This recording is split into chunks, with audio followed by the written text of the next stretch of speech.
Good afternoon, everyone, and thank you for joining us for the Outdoor Art Club's presentation of What Gets in the Way of People Understanding Each Other Better. I'm Daphne DeMarna, the program chair for this event, and I'm working with Zoom team Kate McCormick and Kathleen Taylor to bring you today's program. For those of you who are not familiar with the Outdoor Art Club, we're a nonprofit women's organization founded in 1902. The club engages in civic, cultural, and charitable work in our community.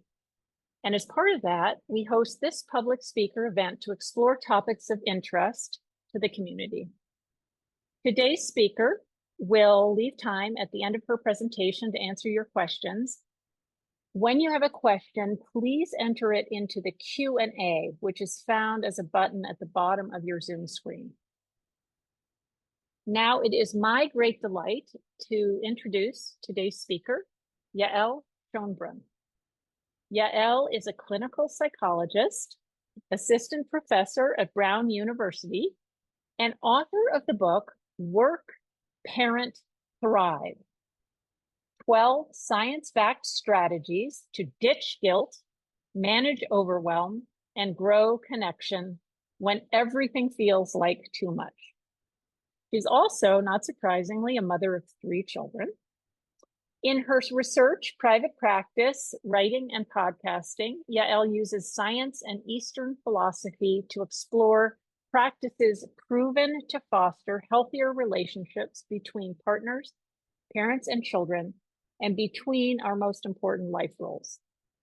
Yael is a frequent contributor to the Washington Post, and her writing has appeared in the New York Times, the Wall Street Journal, Greater Good Science Center, Behavioral Scientist, and Tricycle, among others. On a personal note, Yael and I met about 10 years ago as fellow psychologists, and we've collaborated in various ways over the years. I highly recommend to all of you her podcast called Psychologists Off the Clock, which interviews psychologists doing cutting edge work in relationship science, and also her newsletter on the science behind good relationships that's found on Substack called Relational Riffs. And we'll put that in the chat later in the program. Yael brings great curiosity and depth to all her writing and interviewing. She's not only an impressive psychologist, but a wonderful human being. So please join me in welcoming Yael Schonbrun.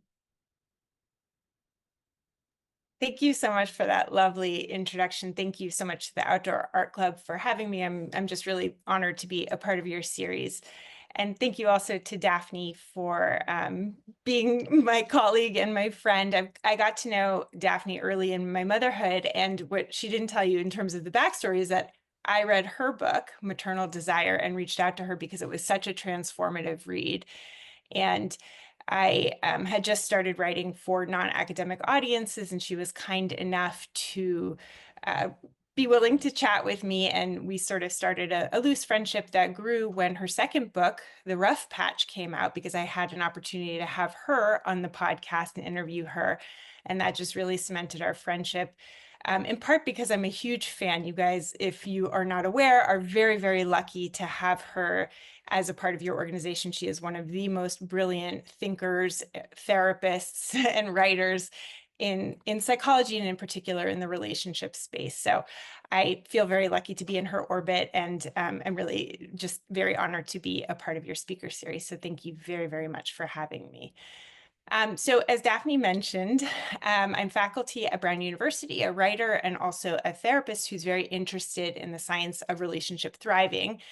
Through my clinical work, writing, and podcasting, I dedicate a lot of my attention to various issues in the relationship space. But in particular, in recent years, I've become very interested in why people misunderstand one another and why everybody feels so misunderstood, even when they feel like they understand everybody else quite well. And this has really been a focus of mine because I work as a couples therapist. And early in my academic work, I was interested in how people think and how the process that they go through in the thinking can land them in one direction or another. This is something that we call information processing bias. It's a fancy word for kind of the how that we think.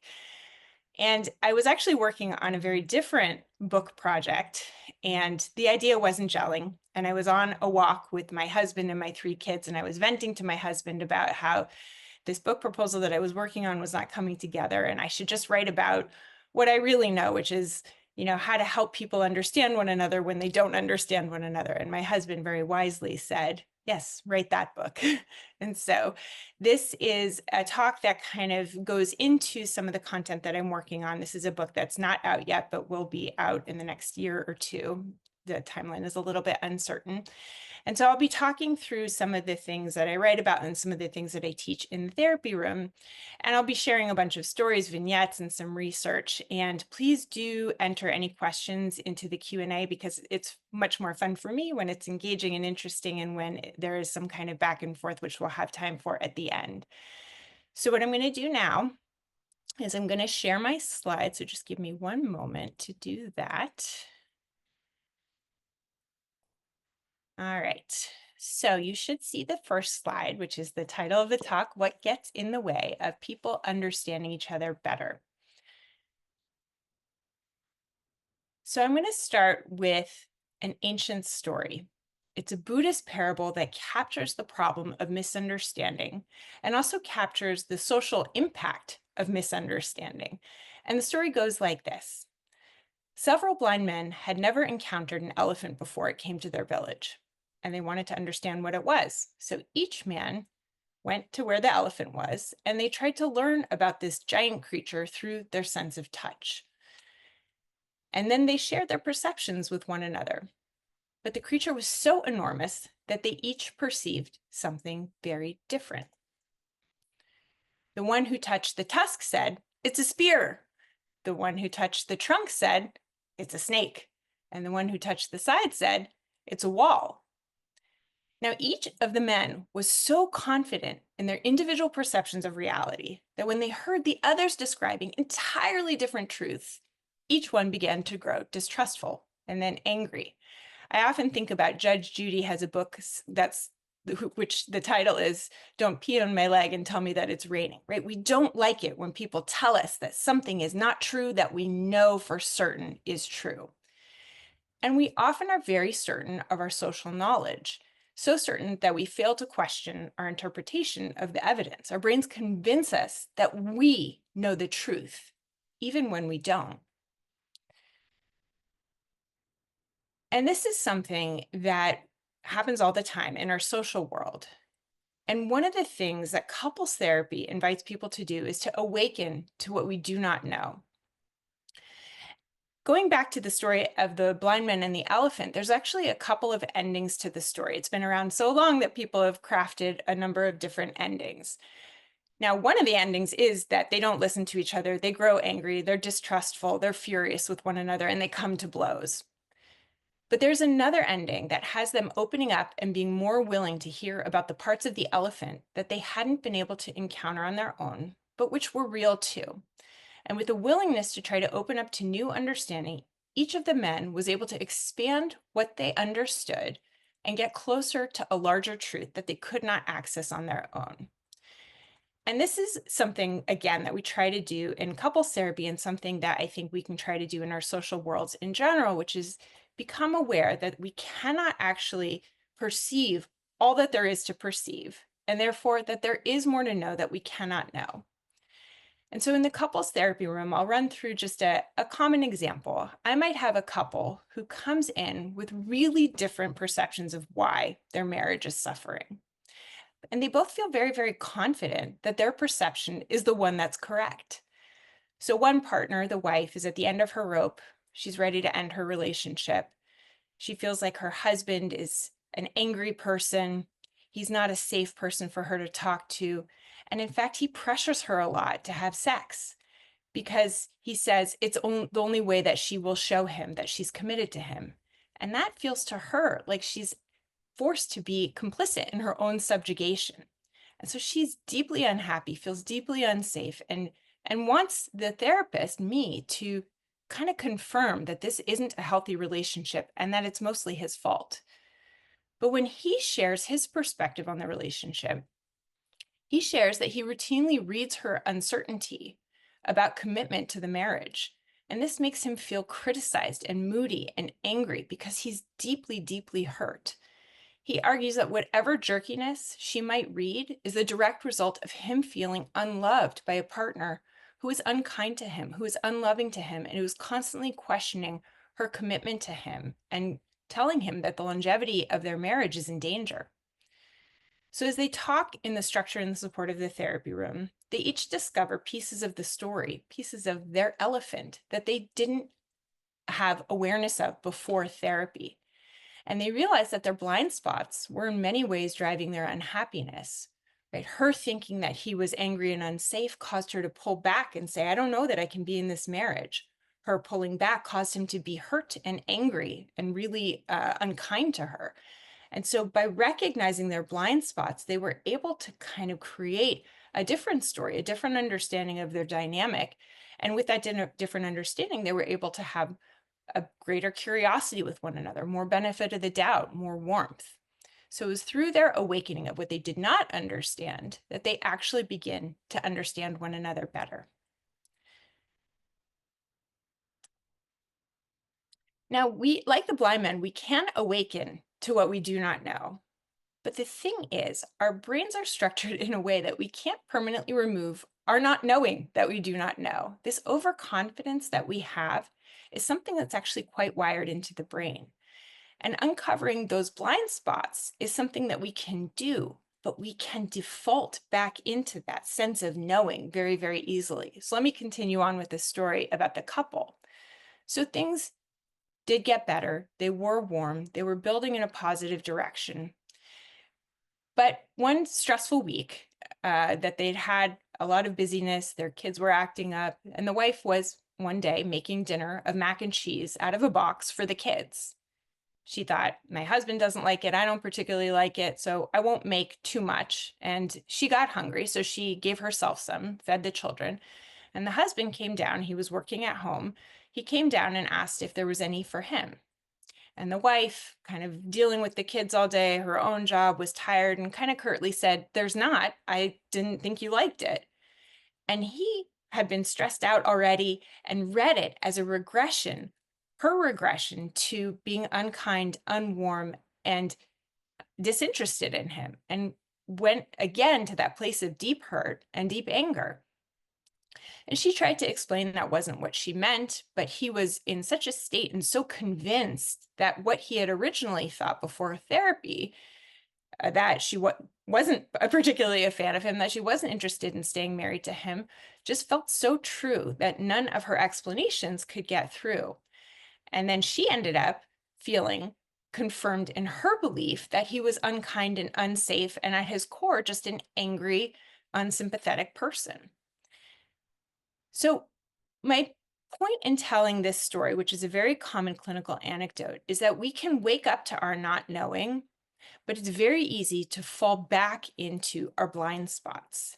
And these are the minefields in close relationships that are driven by a lot of the biased ways that we think, a lot of the stories that we tell, a lot of the ways that emotions and our physiology shape our interpersonal understanding. Oops, sorry, I just skipped ahead. So I want to talk a little bit about why the brain is structured in this way. And another story helps us to understand this, and it's the story of the Wizard of Oz. So most people are familiar with this story from the Hollywood version, but I'm actually going to talk a little bit about the book version that doesn't show up so much in the Hollywood version. But let me just give a little bit of background, which is that most people aren't exactly egomaniacs, but there is something quite universal about the conviction that we understand reality as we see it pretty well, even when we often feel like other people are misunderstanding us, right? We feel like we understand our partner and our children. We feel like we understand the people in our community. And that remains true, even though for many people, our regular experience is that we get misunderstood by the people that we're close to, by people inside of our community, certainly by people in communities outside of our own. In The Wonderful Wizard of Oz, the allegory that I want to share is that Dorothy and her entourage, the lion, the Tin Man, the Scarecrow, and Toto, go to the Emerald City to find a way home. Well, they're each looking for something different, but Dorothy's looking to find a way home. And they're met at the gates of the Emerald City by a guard, and the guard is dressed head to toe in green. And he tells them, "You'll need to don glasses before entering to see the wizard." He says, "If you did not wear spectacles, the brightness and glory of the Emerald City would blind you." And so the guard places the glasses on them, he locks them on, and then leads them into the city.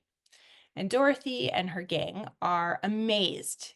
Everything is beautiful, it's dazzling, it's so green, from the sky to the people to the money to the food. Everything, all green. Or so they believe. Now, as many of you will know, Dorothy, the Tin Man, the Scarecrow, the Lion, and Toto discover that the Wizard of Oz isn't a wizard at all. He's just a normal, non-magical fellow. And in their discovery of him in the book, they have a conversation about how he landed as the wizard of this green city. And what he tells them is that after he had landed in this beautiful, lush place, he named it the Emerald City because it was beautiful and green and lush. And to make the name fit even better, what he did was he put green spectacles on all the people, on all of the inhabitants in the city. And now everything that they saw was green. And so Dorothy follows up and says to the wizard, "But isn't everything here green?" And he says to her, "No more than any other city." So this is a fable, and it almost seems kind of silly, right? That Dorothy and the rest of the Emerald City inhabitants could be so easily duped. It seems absurd until you realize that this kind of perceptual naivete exists in all of us. That is, the green glasses worn in the Emerald City alter perceptions of physical objects by filtering light. And our relational lenses, which aren't physical, they are wired into our brains, alter our perceptions of people and relationships by distorting and sometimes even blinding us to elements inside of our social world. Now, this constant mental filtering has an evolutionary purpose, right? It's not just by happenstance, it's not an accident. It's very intentional, not intentional in terms of somebody designed it, but evolutionary forces adapted it in us for very good reason.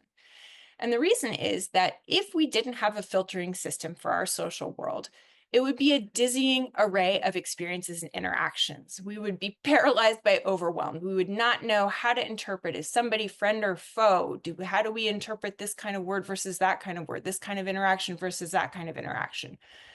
Our mental filters, our shortcuts and heuristics help us to make quick decisions and to relegate a lot of the activity of interpretation to these automatic places in our brain where we don't have to think about it. It just happens through automatic processes. By sorting and simplifying, what our brains do is transform an overwhelming amount of information and uncertainty into something far more manageable and predictable. So that's generally a good thing. The other thing to think about is that our relational lenses aren't static. They evolve through time and through powerful feedback loops. So for example, you meet somebody with a great sense of humor, and the next time you encounter them, you're likely to expect humor to take center stage. So you give that person a big smile, you offer the perfect setup with a funny story about your grandchild wearing underwear as a hat, and then you give them time and space to share their own stories. Right? So we give them an opportunity to be funny because we expect them to be funny. But the grumpy next door neighbor, the one who you see as like a grouch, who every time you talk to, they're kind of bleak. When you see them, you give a quick nod, you check your watch, and you go quickly away. You say you have an errand to do rather than stay and talk with them. And as a result, you don't ever discover that that neighbor actually has a darkly funny sense of humor, which is maybe your favorite kind of sense of humor. Right? So those relationship lenses really distort what we see and what we make space for. And what we see and what we make space for then helps to shape our relational lenses.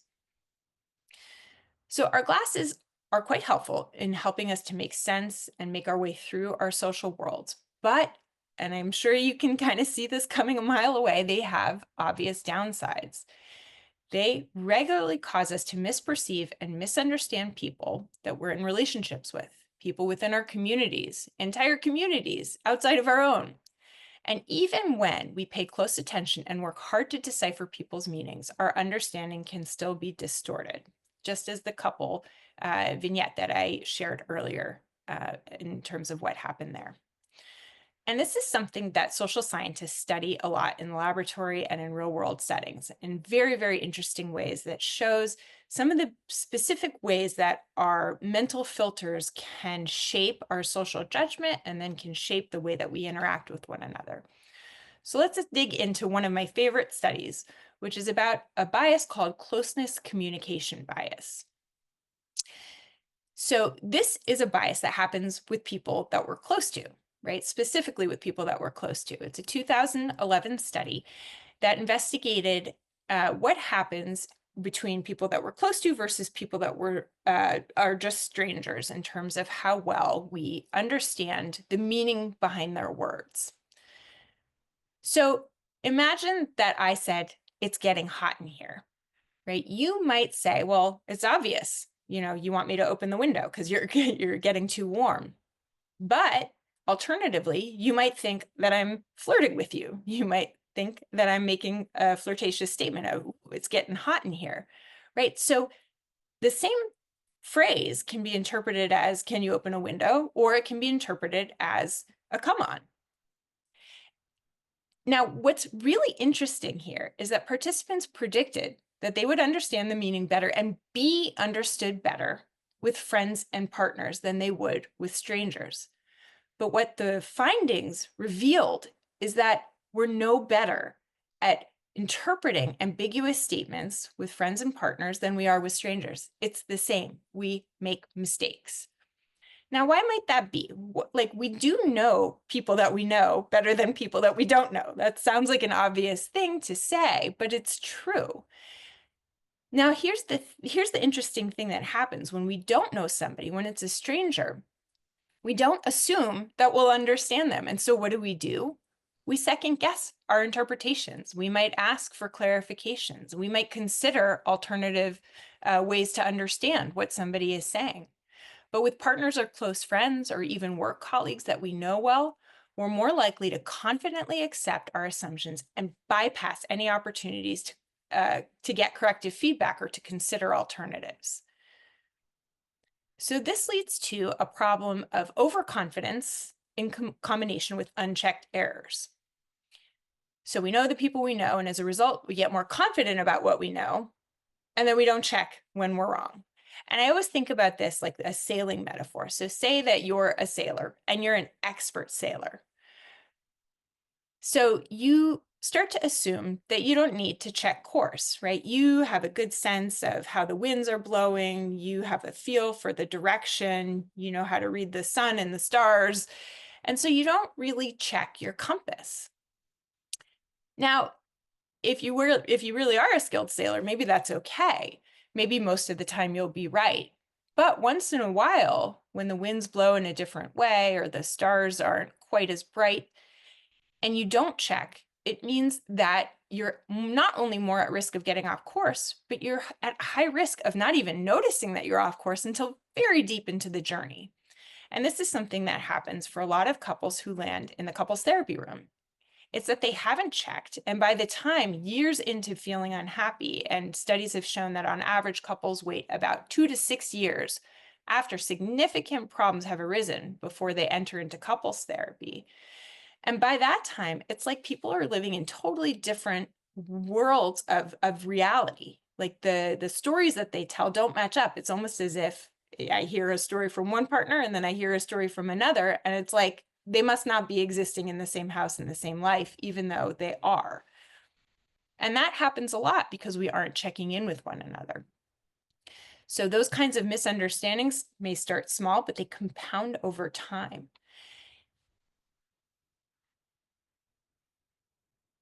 And they compound over time because there's a lot of different ways that we misunderstand one another. There's a whole lot of different kind of biases. And this is something that I have a lot of fascination with, that social psychologists and cognitive psychologists study, again, in the laboratory and in real world settings.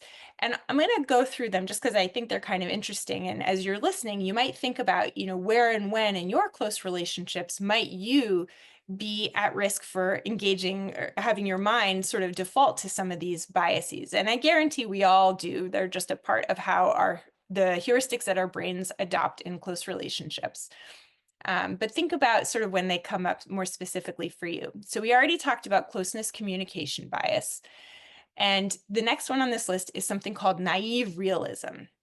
So this is the idea that what we perceive, that we feel, that what we've perceived through our senses is accurate. And since it's accurate, any different perceptions that somebody else might have are necessarily untrue. So we naively think that our own reality is more true than somebody else's reality. The next one on this list is something called inattentional blindness. And that's the idea that when we fail to notice something, it's the idea that we often fail to notice things, either because they're unexpected or because our attention is being absorbed by something else. So we have the belief that if it's directly in front of us, we'll see it, but actually we often miss things right in our direct line of vision. And there's really funny research on this, a study called Invisible Gorillas, where research participants were asked to watch people pass a basketball back and forth. And as they're doing it, a woman in a full gorilla suit walks by. And about 50% of the research participants are so absorbed in watching, counting the number of times that people have passed a basketball back and forth that they totally missed the gorilla walking directly across the screen, even when the gorilla stops and beats its chest for about 9 seconds. And after you show people that this gorilla, you show the video again and have them pay, you cue them, look for the gorilla, they can see it. And it's shocking to them that they would have missed it. And yet this happens all the time. And in fact, it's something that magicians take advantage of in doing their magic tricks. They distract, they do something that you don't see, and then you think, oh, magic has happened. The next cognitive distortion on here is something called the fundamental attribution error. And that's the idea that when we've behaved in a way that isn't particularly becoming, we attribute it to external factors. So I didn't do the dishes because I was tired. Whereas if my roommate didn't do the dishes, I might be more likely to say it was because they're lazy or they're selfish. So that's the fundamental attribution error. Next is confirmation bias. Most people have heard of this one, but this is the tendency to consider information that supports what we already believe and to either overlook or dismiss information that goes against what we believe. So in other words, we notice and sort of count information that confirms our beliefs, our feelings, and dismiss or diminish information that goes against what we think. Next on here is emotional reasoning. So this is the idea that it's true because I feel it, right? So we wake up in a bad mood and we feel like, oh, the world is so dark and dismal, versus if we wake up in a good mood and we think, oh, there's opportunity to make things better. So that's emotional reasoning. And then finally on this list is self-justification. So that's the idea that we rationalize our own behavior even when it's out of line with our core values. So I yelled at my kids because they were being entitled. I cut the person off on the road because somebody else did it to me first. I only said an unkind thing because you started the fight. So we rationalize, we point fingers, and we give credit to other things that explain and justify our behaviors. So there's a whole lot of ways that we misunderstand. And so now the question is, well, how can we understand better, right? If it's wired in, what do we do? And cognitive psychologists and social psychologists and clinical psychologists actually have a lot of answers for that, because while we can't change our brain, we can engage in a number of practices to recalibrate so that we can understand better. And it really begins with understanding that we will misunderstand. So having that awareness is an important starting point. And I think that, this is a set of practices from Buddhism and mindfulness that can be really helpful. And it's building that awareness of our tendency to be overconfident, to believe that we understand even when we don't. So noticing that we think we know exactly what somebody else is saying, and just kind of sitting with non-judgmental awareness of that fact of our overconfidence. Next is greater emotion awareness. So this point refers to some research that I find absolutely fascinating. It's research that shows that how we feel emotionally and physically shapes our social perceptions, often totally outside of our awareness.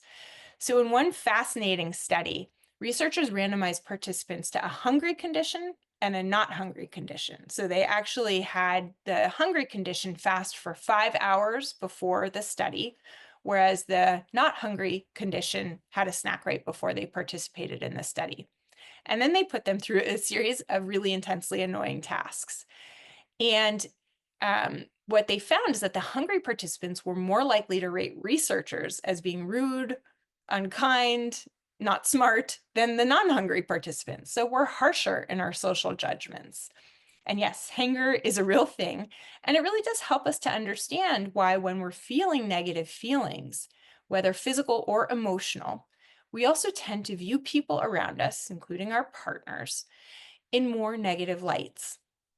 So this is something that we know is to be true from the research. And another thing that we know is that when we understand the connection between emotion, physiology, and our social perception, we're better able to disentangle it. So if I know that when I'm hungry, I'm more likely to have a negative view of somebody, then I can cognitively disentangle those two things and more neutrally evaluate people around me.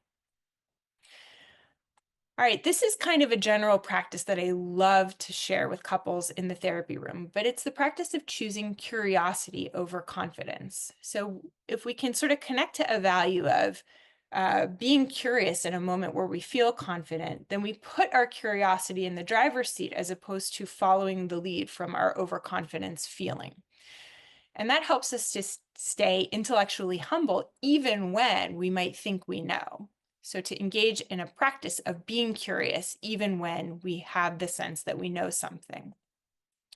And this goes along with the next suggestion, which is actively seeking out disconfirming evidence. So we talked a bit about confirmation bias. And when we seek out disconfirming evidence, it's directly counteracting that confirmation bias, which is one of the most powerful biases that we are wired with.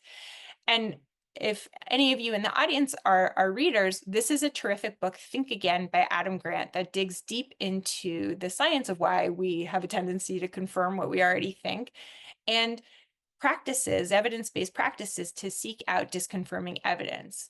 But very simply put, anything like asking the question of what might I have missed, or how might somebody else see this differently, would align with this practice of seeking out disconfirming evidence. Next on here is practicing beginner's mind. This is also a Zen Buddhist kind of practice, and it comes from a term, it's a term that comes from a book with the title Zen Mind, Beginner's Mind, which is a beautiful book. And the book starts with this profound line: in the beginner's mind, there are many possibilities, but in the experts, there are few. So it kind of asks us to engage in a practice of dropping into a mindset that sees more possibilities rather than just the one that we feel sure is correct. So can we look at the world through the eyes of somebody who has not yet formed all sorts of conclusions? Now, I also want to talk about perspective getting versus perspective taking, because we often get the advice to step into somebody else's shoes, right? This is sort of the advice to be empathic. But there's some interesting research, and most of us can kind of connect to this idea that when we step into somebody else's shoes, we're stepping in with our whole selves, right? Our whole brain and however we feel comes along with that imagining what it's like to be in that other person's life. So we actually aren't able to drop our biases when we imagine what it's like. We just think we already know what it's like. But what we are better at is asking people, what is it like to be you? What does that feel like? And when we can hear people describe what their experience is, their internal experience, their history, their physiology, their cultural sense, if we can listen with an open mind, we actually can get a better sense of their perspective. But it does require us to be open and aware that we probably don't know exactly what it's like to be inside of their skin. And imagining what it's like will only take us so far, because as we imagine, we're bringing ourselves into that imagination. And finally, and perhaps most importantly, what I think is really critical is again recognizing that what gets in the way of understanding each other better is the belief that we already understand one another perfectly.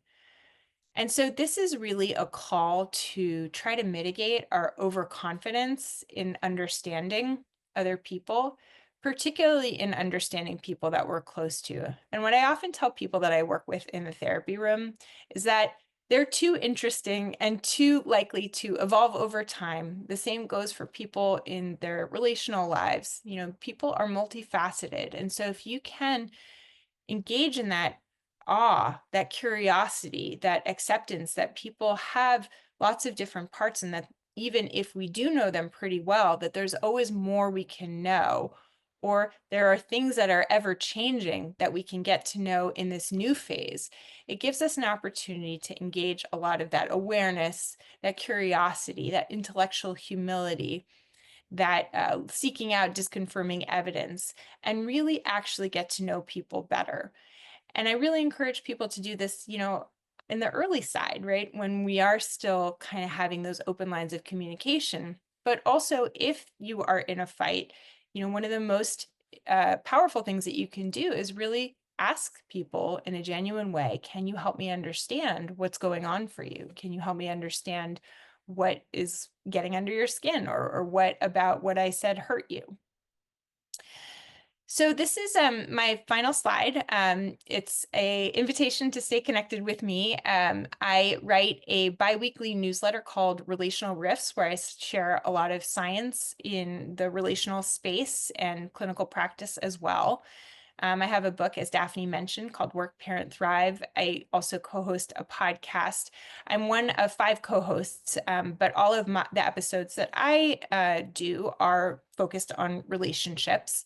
But I am a huge fan of the podcast in general and of my colleagues. So there's a lot of really interesting content, parenting, wellness, all sorts of topics in psychology, all evidence-based. And then, visit my website or email me, because I love to hear from people. And I'm always curious to hear how people hear these kinds of talks, and happy to engage. Thank you so much. That's fantastic. So much food for thought. I think I and many of the other people listening probably couldn't help but go to the question of broader social implications of misunderstanding, because I think we all feel we are in that world every day. And, specifically, the kind of polarized aspect of our society at the moment, where we tend to feel that our political opponents are our enemies.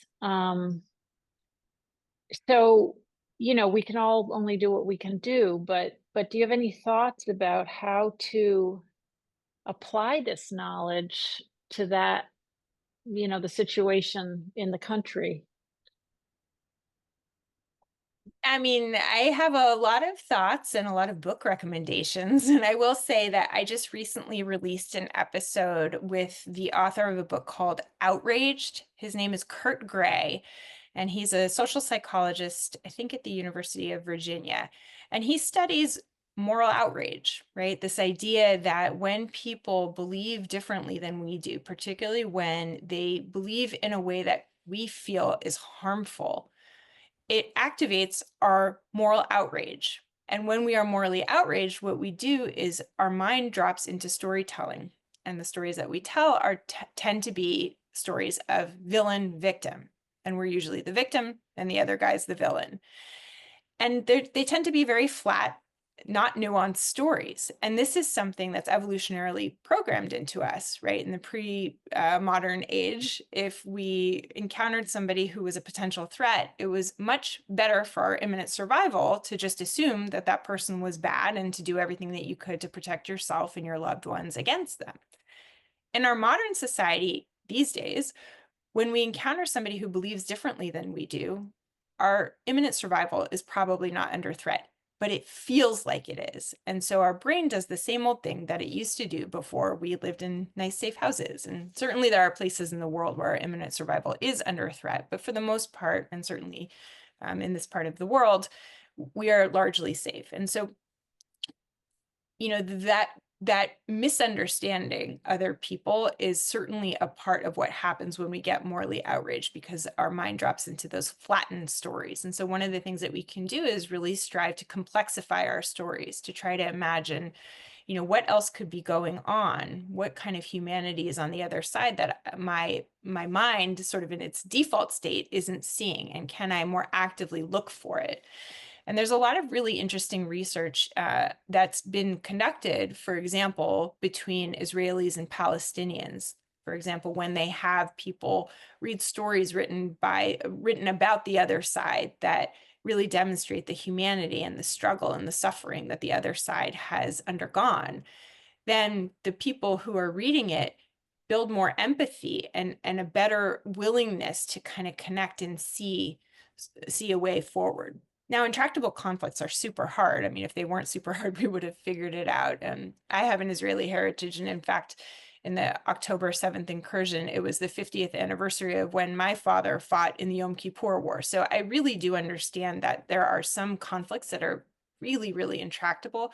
But I just have some optimism that understanding the psychology of how we so badly misunderstand one another and how it self-perpetuates, when we can bring people to the table who are able to kind of help people correct those distortions, there are so many possibilities. And while our minds go to all the conflicts that haven't been resolved in the Middle East, between Russia and Ukraine, there are actually a lot of conflicts that have been resolved, in Ireland, um, in South Africa, where a lot of these kinds of tools of helping people to humanize the other side, helping people to complexify their stories, helping people to make contact with the party that they've seen as opposition for so long, can help people to bridge those divides and build friendly relations over time. So it's not easy to do, but there is this way of understanding misunderstanding that can help us do that work.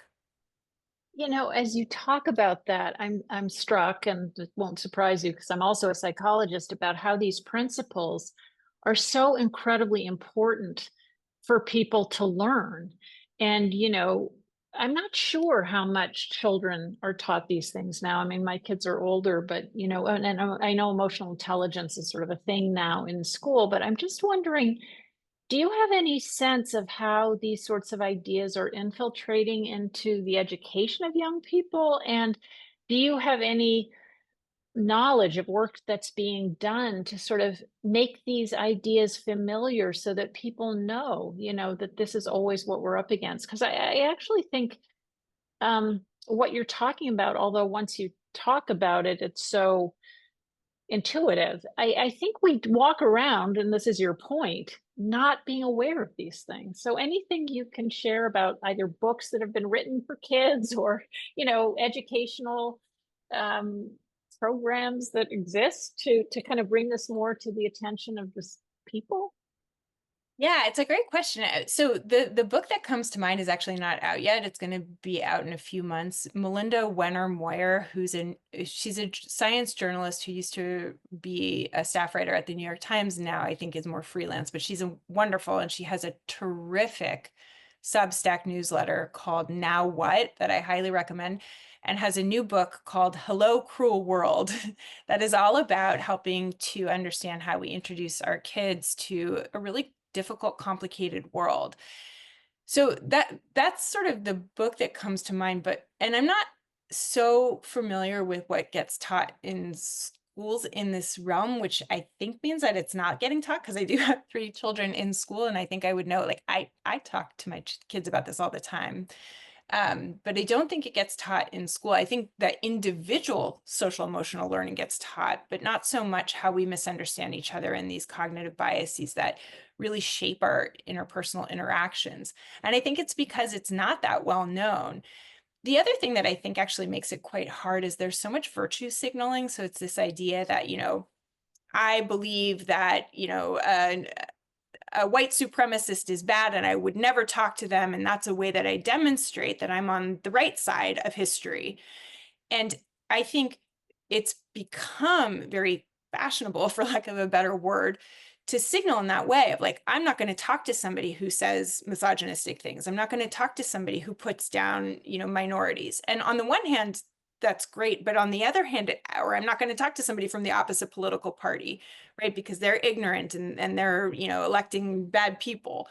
But what that does is it divides people, and it causes us, just like a couple whose misunderstanding and those misunderstandings compound over time, to really flatten more and more over time the narrative that we have. And I think it gets confirmed in this way of like, oh, you're virtuous because you're not talking to somebody who's quote unquote bad. And that I think is very dangerous, but it's become so common, and it's so easy because of social media. You go on Facebook or Instagram or Twitter and you can find your echo chamber, whatever your echo chamber is, and shut out the people that you don't agree with. And so I'm a big advocate for reaching across the lines and being curious with people about those who you don't disagree, and starting conversations with people whom you don't agree with. There's a great book, and I actually interviewed this duo for my newsletter, and the book is called I Still Think You're Wrong, or I can't remember. It's I can send it to everybody after, but it's something like, I still think you're wrong, but you're not as crazy as I thought. And it's this duo. It's a guy who is a very conservative Mormon background, and another guy who was a liberal professor in upstate New York, who got involved separately with running these cross-political dialogues with people. And they ended up writing a book together that is this back and forth conversation between them about all of the most divisive issues: gay marriage, abortion, religion in schools. And they felt entirely different than one another. And at the end, they didn't agree. But what they did was they understood each other a lot better. But they approached the conversation with strong beliefs, but with a desire to see the humanity in one another, a desire to understand where each person was coming from, and a desire to sort of be curious about what they didn't know about the other side. And that, to me, is such a powerful way to go about living with brains like ours. I also just read, and I'm almost done reading it. It's called Rising Out of Hatred. And it's the story of the godson of David Duke, who is, the Grand Wizard of the KKK for some time. And he's the son of another man whose name is Don Black, who started this online website called Stormfront. And this guy, his name is Derek Black, was sort of the assumed heir to the white supremacy movement. And he went to college at a liberal college in New York, in Florida, and a couple of students, and he got outed for being a part of Stormfront, and was vilified. But a couple of students, Jewish students, started inviting him to Shabbat dinner, sort of curious if they could befriend him. And over time, his views changed. And most of the time, in inspiring stories of people changing from hateful views to more open ones, it's because of dialogue. It's because of openness. It's because there are people who are interested in seeing their humanity. Now, seeing somebody's humanity doesn't mean they're going to change, but it opens the door a lot more than shutting the door on conversation, which is, again, what we tend to do in our modern day and age. I'm so struck with this point you're making about that. I guess this is where the phrase identity politics comes from, that we're in a cultural moment where it's so important to treat our identity, however we define that, as this sort of, in a way, the reason not to talk across difference. That, as you said, that there's something heroic or, seen as principle to say, I refuse to talk to this or that type of person. And, as you were talking about all these biases, I thought back to the study, the still face experiment, which people might have heard of. There's a new book called The Power of Discord that sort of talks about the history of it.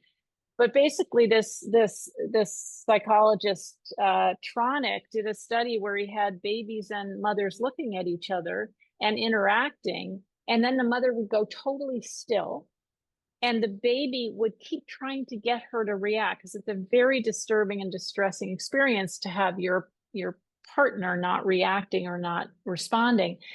And what came out of this research was the idea that actually 70% of the time humans are missing each other's signals, misattuning to each other. In other words, this was obviously a experimental situation where they were trying to induce certain outcomes.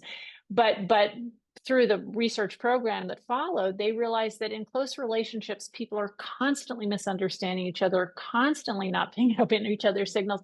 And I almost feel like that dovetails with what you're talking about in terms of normalizing that we don't know. And it's not a point of special shame or pride either way. As humans, we're not picking up on these things, which helps, I think, us as therapists to normalize that. But I'm still struck with, despite all this knowledge, people have a really hard time doing the thing you're talking about. And I think part of it is what you said about our brains are evolved to predict things. And so we think we know things we don't, and that it takes effort to have beginner's mind. But I'm just curious, as a therapist, as a person in the world, what do you make of the fact that some people are pretty stubborn about trying to see from another point of view, believing that they really do have the truth because it's how they see it? I mean, what are we talking about here? Are we talking about different brain wiring? Are we talking about psychopathology? Like, all of us, I think, probably have people in our lives who aren't that interested in questioning their own worldview. So, Yeah. any thoughts? Well, I think that is true, that there are certain people who are less inclined to question their worldview than others. And I think there's a range, right? There's probably people on the extreme. There's some people who are almost too willing to give up their views, and they might be too susceptible to joining cults or what have you.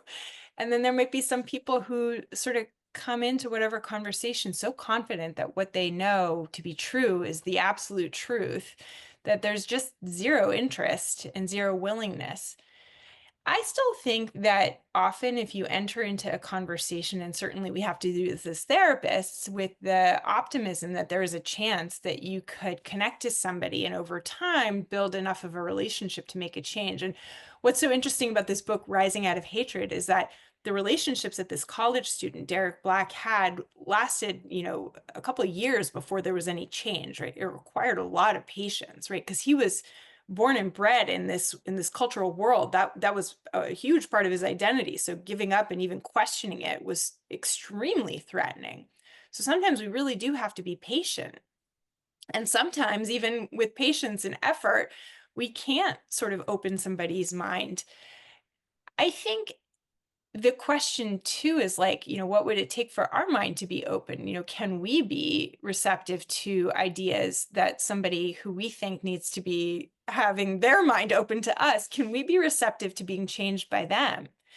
So I think if you turn that question around, often when you're encountering somebody who feels really difficult, we face a difficult reality, which is like, we also struggle to be open and receptive to ideas that we find abhorrent. And that makes sense. So I have a couple more thoughts, which is, to be open to somebody whose opinions you strongly disagree with does not mean that you have to let go of your own strong opinions. You can be curious about why something matters. So go after the value. Like, why is that so important to you to hold on to? Another question, this comes from Adam Grant's work, that book, Think Again, is to ask, what would it take for them to be willing to consider a different viewpoint? So not asking them to change, but asking them, what kind of evidence would you need to question this worldview that you hold to, that I don't hold to? Like, what would have to change? And to sort of almost like do the querying less about what their belief is and more like, what would it take for them to consider the possibility of something else? And then the other thing is just more general. This is almost like a lighter way to go about it, which is, can you connect with somebody on the topics that aren't the ones that divide you, and work to see their humanity, and try to kind of sit in that space of, it's okay for us to see things differently. I don't have to agree with it. I don't have to condone it, but can I still strive to see your humanity? In this book, Outrage, there was this very interesting chapter that was yeah, I can't remember exactly the title, but it was something like, could we see the humanity in Hitler, right? And he goes into this history that Hitler was actually abused as a child. That doesn't mean that you forgive what Hitler did or see him as a good person. Not at all. Like, he was a very bad person who did terrible, terrible things that are not forgivable. But can we see that most people have some humanity in them? And can we use that willingness to see one another's humanity to build bridges, even if there isn't changed beliefs? Can we find something that we have in common so that we can collaborate on something? Right? Because otherwise, we're just fighting against each other. We don't get to move forward as a society. Mhm, mhm. So can I just pivot briefly to Work, Parent, Thrive, your first book? Because I am aware that the population on this Zoom have often have children or have grandchildren or have grandchildren or are themselves juggling multiple roles and feeling overwhelmed. So I guess I'm curious if you have any tidbits or teasers that you want to share from the point of view of what that book is about and what its perspective is. Yeah, sure. Thank you. So my first book, which is the only book that is currently out, is Work, Parent, Thrive, and it has at its core this idea that we mostly think about working parenthood or lives with multiple demanding roles as inherently a conflict relationship, conflict between roles. So my history is as a relationship researcher, and I am a couples therapist. So I always think about everything in relation to one another. So when I became a working parent, I started to realize like, ooh, these roles are really in conflict. But I also started to wonder, might there be more complexity to the relationship, given what I know about relationships and the fact that they tend to be more complicated than meets the eye most of the time. And so I dug into the academic literature and I found this concept called work-family enrichment, which is sort of the flip side of work-family conflict. It's the idea that actually our roles can help each other out and can help us out and can help our kids out and can help our jobs out. And there's a lot of science backing it. And it doesn't mean that work-family conflict doesn't exist. It means that they both exist. And using social science and ideas and practices from the therapy room, I help readers to learn more about like, how do we get our roles to help each other out and to help us and the things that we care about out. And so that's really what the book is about. It's really trying to change the conversation about work-family conflict to one of, can we think about ways to approach this complicated life where we're juggling lots of roles that are tugging us in different directions in a way that feels better and that works better, related to the things that we care about, but also to have like a happier, more fulfilling, less crazy making life. Mhm. So that's what the book is about. And it's, certainly something that I am happy to talk more about. But I also just have to pitch, like, you all should buy Daphne's books too. They're Okay. amazing. All right, let me just ask you our final question here. I could go on forever, of course, talking to you. And this is one of those questions that, nobody knows how to solve. But how do you think social media plays into our lack of understanding, our flourishing of understanding? Do you have any pronouncements on that before we stop? Yeah.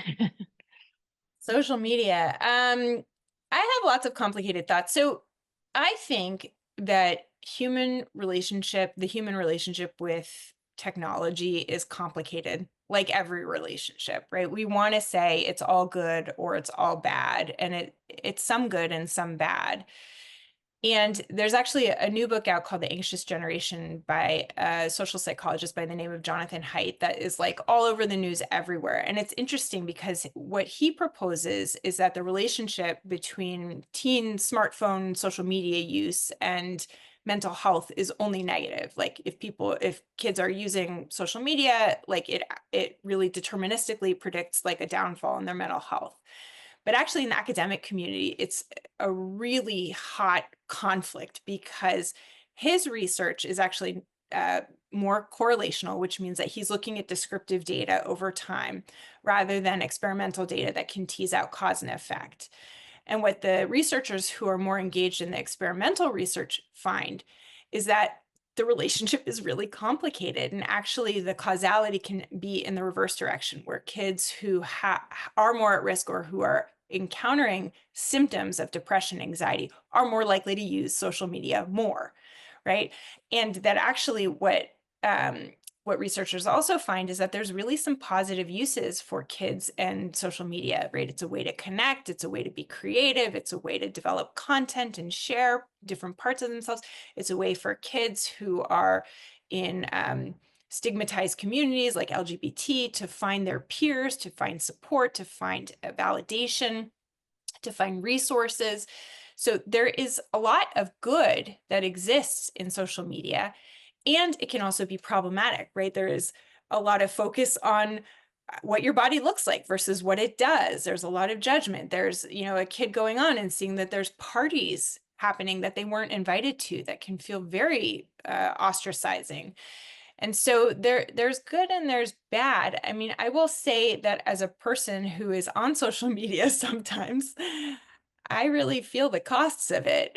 For me, having an in-person relationship, and this is what we're wired to do. We're not wired to relate to people through online forums. We're wired to relate in person, eye-to-eye contact, some physical contact. That's how our physiology lines up. That's how we feel connected. But, Zoom is better than nothing. Phone call is better than nothing. But I think it is important to recognize that there are downsides, and that one of the things that I've actually been thinking about, I read a lot of books. Another book that I read recently is called The Empathy Diaries, that's written by one of the forerunning researchers on studying the relationship between humans and technology. Her name is Sherry Turkle. And one of the things that she said that really stuck with me is that one of the problems of technology is that it promises to reduce the friction in everything, including our relationships with one another. And so when we reduce the friction by making it easy, by making, swipe left or swipe right to find your perfect match, it feels like, oh, that would be great, because our whole life our brains are programmed to want things to not be painful, to feel good. And so that feels like a net positive, but actually relationships thrive on a little bit of friction. You mentioned the book, The Power of Discord, which I loved that book and I love that research. And one of the things that we don't realize is that through the discord, through the mismatch in the mother and child, and through, partners and through friends, that's where learning happens. That's where depth happens. That's where growth happens. And I think that there's something about having enough resilience to friction that is probably reduced by less actual human contact, right? Yeah, Something like that. totally.